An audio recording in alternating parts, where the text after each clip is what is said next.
karena ini saya disebut sebagai mantan Sesmenkop di akhir masa tugas saat menjelang pensiun, saya juga sampaikan ke Pak Menteri, Pak Teten, bahwa awas hati-hati Pak. Jadi sudah mulai menyusup banyak pihak yang memang satu beritikat tidak baik dengan menggunakan nama koperasi. Dua, memang tidak ngerti koperasi tapi berkoperasi, dan kemudian pengawasan internal juga tidak jalan baik oleh anggota maupun juga oleh pengawas, karena sama-sama pengawas maupun juga anggota tidak terlalu peduli tentang sistem koperasi. Nah, itulah sebetulnya cikal bakal dari permasalahan ini.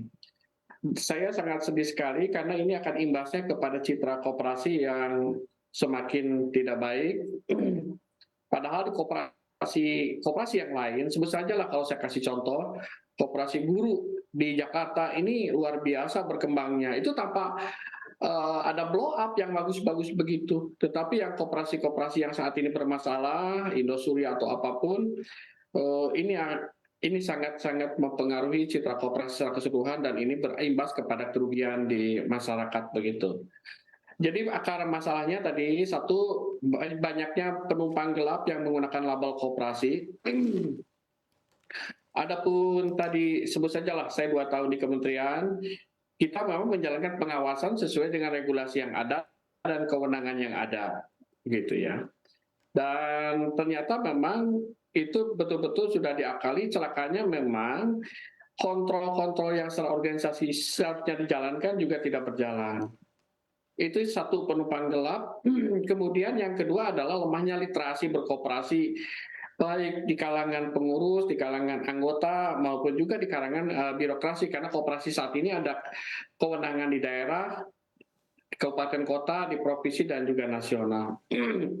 Jadi saya kira itu dua masalah pokok, tetapi persoalan yang saya tangkap sejak 2020, kemudian beberapa bulan selanjutnya mencuat persoalan-persoalan ini, memang kita duga pada saat pandemi dimulai, saya ingat sekali itu di bulan Maret, langsung saya mengumpulkan koperasi simpan pinjam yang diduga akan menimbulkan masalah, ada 49 koperasi saat itu dikumpulkan, dan diwanti-wanti bahwa akan terjadi gejolak ekonomi yang luar biasa berimbas kepada pengambilan uang mungkin berlebihan dari anggota karena menjelang Lebaran juga saat itu.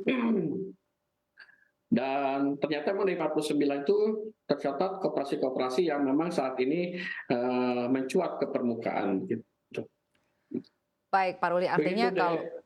artinya kalau menurut Pak Ruli memang sumber masalahnya ada di penumpang gelap begitu ya, yang niatannya tidak baik pada saat mendirikan koperasi, lalu selanjutnya juga memang penting begitu ya literasi di dunia perkoperasian begitu agar masyarakat juga menjadi paham apa sebetulnya koperasi, Pak. Tapi jika kita bergeser sedikit, Pak, membahas mengenai aturan-aturan di Undang-Undang Koperasi begitu ya, di nomor 25 tahun 92 tentang perkoperasian yang Ya. berlaku hingga saat ini begitu ya. Sebetulnya apakah perlu ada pembaruan begitu Pak dari sisi regulasi dan juga payung hukum dari keberadaan koperasi itu sendiri, Pak Ruli?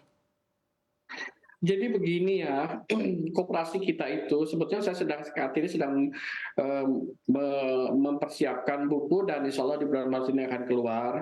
Koperasi itu di dalam kehidupan di Indonesia itu memang menghadapi fase-fase yang berubah. Itu satu dulu. Tanpa kita mempermasalahkannya yang lalu-lalu, bahwa koperasi itu bergerak dinamis. Kemudian yang kedua, saat 2592 itu dibuat di masa Orde Baru, memang kondisinya saat itu dianggap bisa menjawab persoalan-persoalan yang dihadapi oleh koperasi dan memang dibutuhkan oleh tumbuhnya gerakan koperasi yang sehat.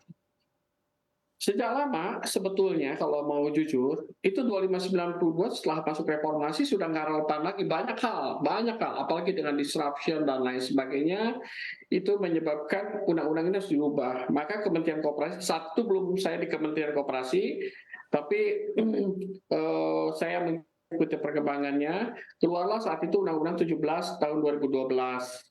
Sudah disahkan oleh DPR, kemudian juga sudah dijalankan, tetapi di judicial review dan dibatalkan oleh MK. Nah kemudian juga saat saya masuk, kita susun undang-undang yang baru dan kemudian karena ada persoalan yang kita sama-sama hadapi saat itu di DPR yang habis tahun 2019, itu ada 7 perundang-undangan yang memang di carry over ke legislatif selanjutnya. Nah, alhasil gagal dan konon kabarnya saat itu undang-undang RUU yang dimaksud itu dinyatakan kadaluarsa, dan kemudian kesibukan kita beralih ke Undang-Undang Cipta Kerja, dan koperasi memang di situ sesuai dengan konteks dan tujuan Undang-Undang Cipta Kerja memang sudah ada pembaharuan, dan saya kira pengawasan juga di dalamnya juga ada sedikit perubahan. Implikasi daripada itu sudah dikeluarkan PP juga. Nah, kita kembali ke Undang-Undang 2592. Tadi saya katakan Undang-Undang 2592 itu lahir dari semangat koperasi itu sebagai sebuah forum musyawarah. Forum musyawarah yang diselesaikan secara internal, ada persoalan-persoalan, dan diasumsikan anggota-anggota itu memahami berkooperasi. Tapi dengan kondisi yang saat ini tidak bisa menjawab, memang selayaknya harus dirubah.